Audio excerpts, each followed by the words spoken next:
Namaste friends, I'm Holly Yogi. I am a yoga instructor and an integrated positional therapist.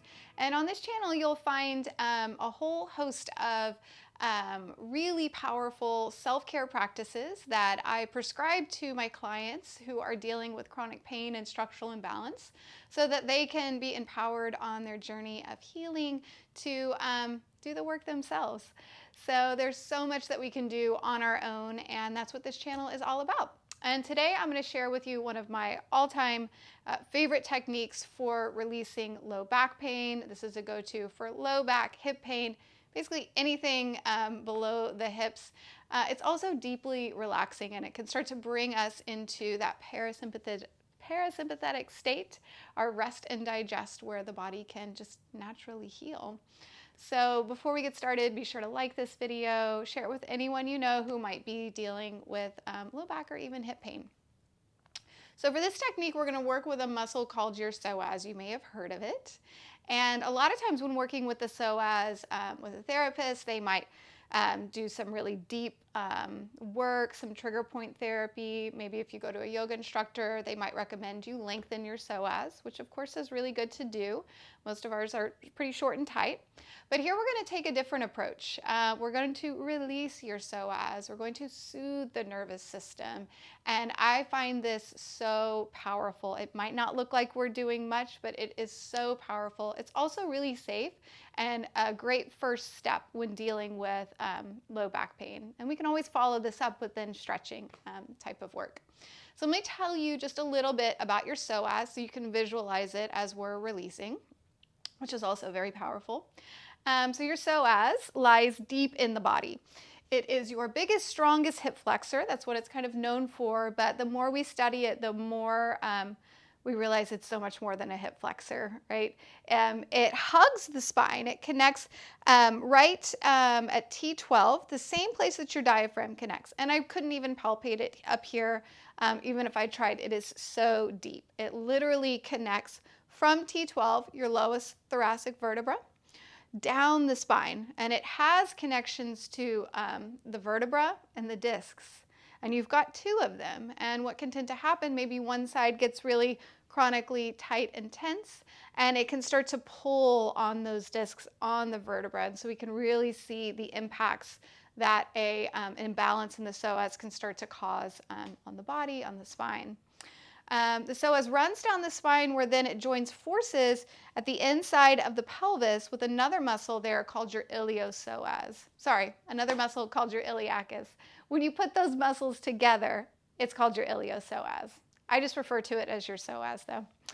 So as it runs down through the inside of the pelvis, your hip bone is this beautiful bone, and this muscle lays through the inside of it. It's kind of like a fan-shaped muscle, where then it comes down and it connects right at the inner thigh at a connection point called your lesser trochanter. But basically what this muscle does when combined with the iliacus is it connects the trunk to your limbs, right? So it's that muscle of hip flexion. It would bring the legs in, it would fold the trunk over. But as it hugs the spine, it's also working hard all day to stabilize us. So that's a really important thing to think about. And then if we go a little bit deeper, and we go back to this connection point. It shares this connection point with the diaphragm. It's literally fascially connected. The diaphragm, the fascia kind of runs down and connects into the psoas. So they have a relationship.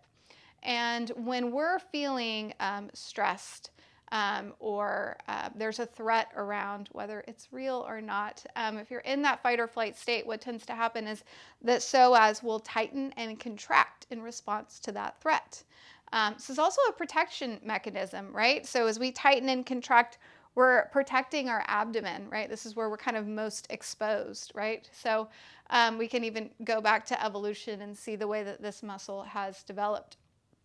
But what will happen when this muscle gets tight and contracted, it's going to start to restrict our breath and our ability to find those full, deep belly breaths, that diaphragmatic breathing, which in turn causes kind of this vicious cycle of telling our bodies and that there is a threat. When we can't breathe deep, when we're breathing slow and shallow, right? That's telling the body that there is a threat around. So it's kind of keeping us locked in this state of fight or flight.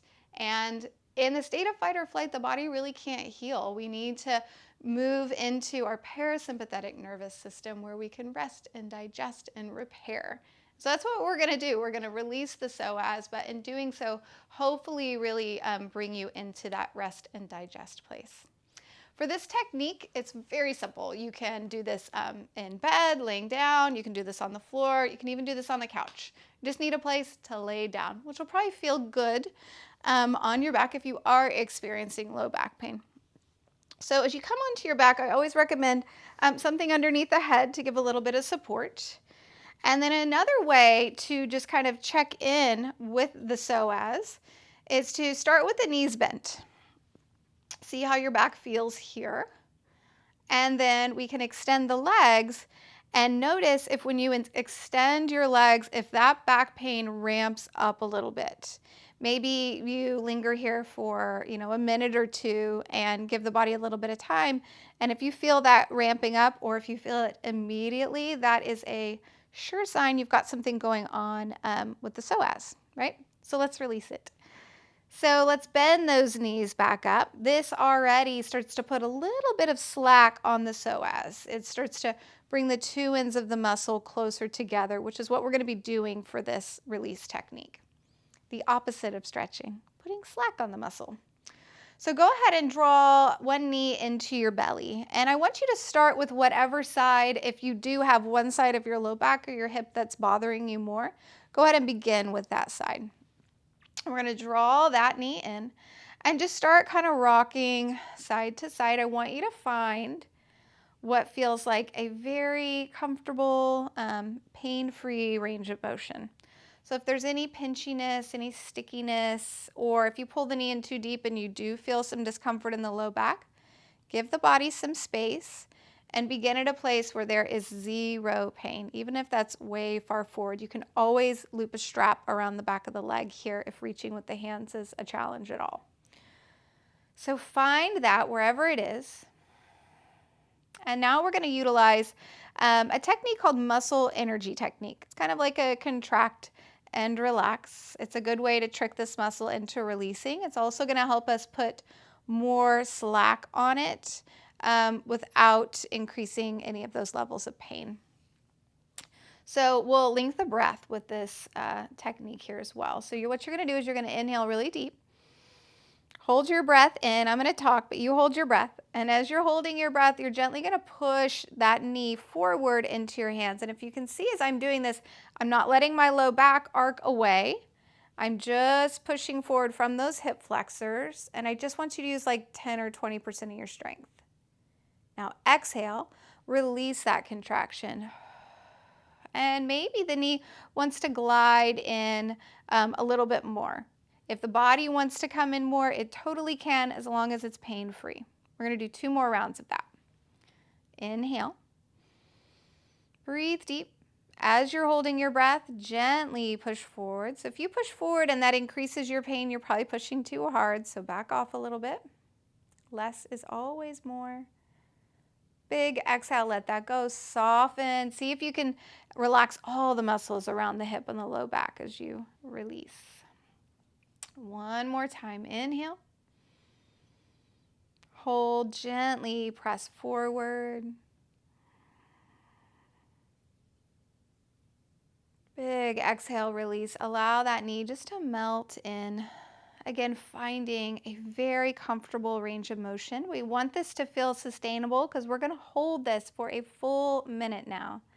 Now we're moving into positional release, another osteopathic technique that I use in my practice. So make sure this feels sustainable. If you have like a death grip going with your hands, maybe just stack the hands. You can always grab a strap if that feels better. Kind of soften the shoulders. If you have quite a bit of low back pain, I definitely recommend keeping the opposite leg bent. That's going to provide more support. If this leg is just craving to extend and you do and that feels good, it doesn't change any levels of pain, then that's totally fine. That's where we kind of eventually want to get to. But if there's a lot going on, I usually keep the knee bent.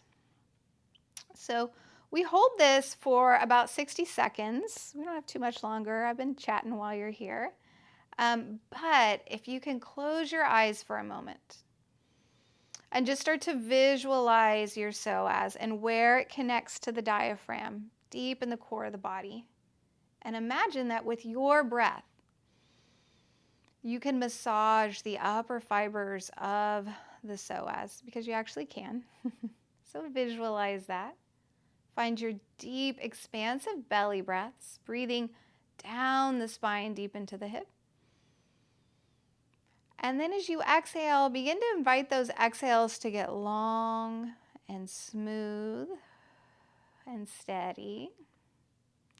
When our exhales can start to get longer than our inhales, that's another way to signal to the body that we are safe. There is no threat around. And we can start to get out of that fight or flight state.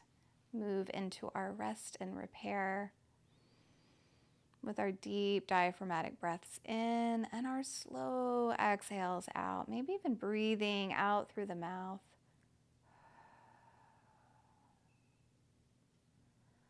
So the trick with this technique is you do have to give it that minute.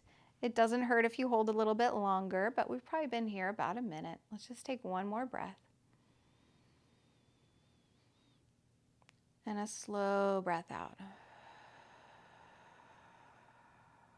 Good. Keeping this leg really relaxed, the hip relaxed. Take the foot to the floor. And let's just check in with the body. I love checking in between sides and releases. It just starts to build our body awareness, our interoception. So stretch your legs out and compare the leg we just released, the hip flexor, all of the above, with the other. So for me, I noticed that the side I just released feels heavier, a little bit longer, just a little more alive. I can feel some more energy flowing through, and my back feels pretty happy on that side too. So hopefully you're experiencing some of that as well. Let's come up and do the other side. So draw the knees back up to bent, maybe reset the hips, get comfortable. Draw the other knee in and just start to rock it side to side. Maybe make some circles. Just kind of check in with how this hip is feeling, how your back is feeling. And if it's pretty sticky in here, then just meet your body where it is. Go slow. Search for a comfortable, pain-free range of motion, wherever that is. Again, you can always use a strap here. And we'll start with our 3 rounds of muscle energy technique. Take your deep breath in. Hold your breath in as you gently press your knee forward into your hands. Slow breath out. Relax that muscle contraction completely and just let the hip come into a little bit more flexion, as much that feels good to you. Inhale. Hold your breath, gently press forward. So as you're holding your breath and you're pushing forward, what's happening in the body is the muscle you're engaging is soaking up all this oxygen like a sponge, which is so good for it. Slow breath out, let that go. Allow the knee to come in to any level that feels good. Last one here, deep breath in. Hold your breath, gently press forward. Remember, don't let the low back arc, just pushing forward from a muscle deep within the core of the body, and the core of the hip. Slow breath out, let that go. So we're landing in our positional release now. Make sure it feels sustainable. Make any little micro adjustments. Soften your grip. And the key with this technique, what we've done here, again, it might not look like we're doing much, but we are. What we've done is we brought the 2 ends of your psoas closer together, right? So we've put slack on it.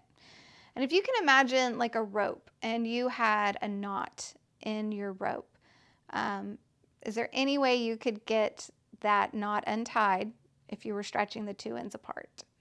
No, you have to give it slack. And that's exactly what we're doing here. We're giving the psoas slack, and then we're giving it the time that it needs for the body to just go in and do the work. It's going to go in and untie those knots on its own. It's so intelligent. It's going to neutralize the fibers within the muscle. So whether they started long or really short or, just really contracted, tight and tense, you're going to come out of this into a little bit more of a neutral space. So the other key with this is we've put slack on the muscle, but then we also have to relax it completely. So just check in. Take a deep breath. Visualize your psoas. Breathe down into the hip. And just invite the psoas to let go of its grip. Invite the muscles all within the hips and the low back to soften right along with it. We layer on the deep diaphragmatic breathing here, soothing the upper fibers. And then we invite those really slow, steady exhalations, signaling to the body that we are safe. You can even repeat a mantra like, I am safe, I am supported, as you do this release. If you feel into the support of the floor beneath you, that's helpful as well. Let's find one more deep diaphragmatic breath. One more slow breath out.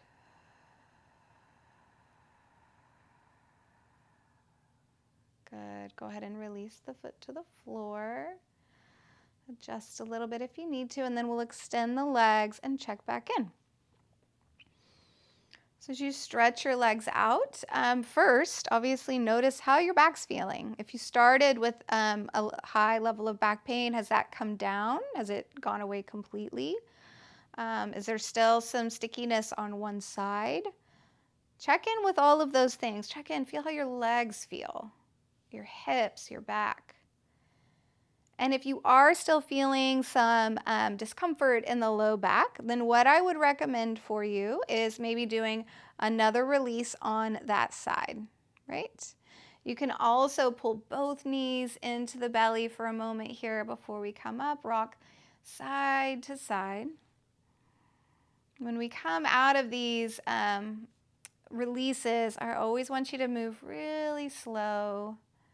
Be gentle with yourself, rolling all the way to one side. And just finding a comfortable seat. So I hope you found this video helpful. I do recommend releasing your psoas on a very regular basis. It's rough out there, whether we're sitting in a chair all day long, long drives, or just the stress of life. There's a lot of reasons why your psoas might become tight and contracted. So this is one I do almost every day. And so please share this with anyone you know who might be dealing with back pain. Be sure to like this video and subscribe to my channel. Thank you so much, and namaste.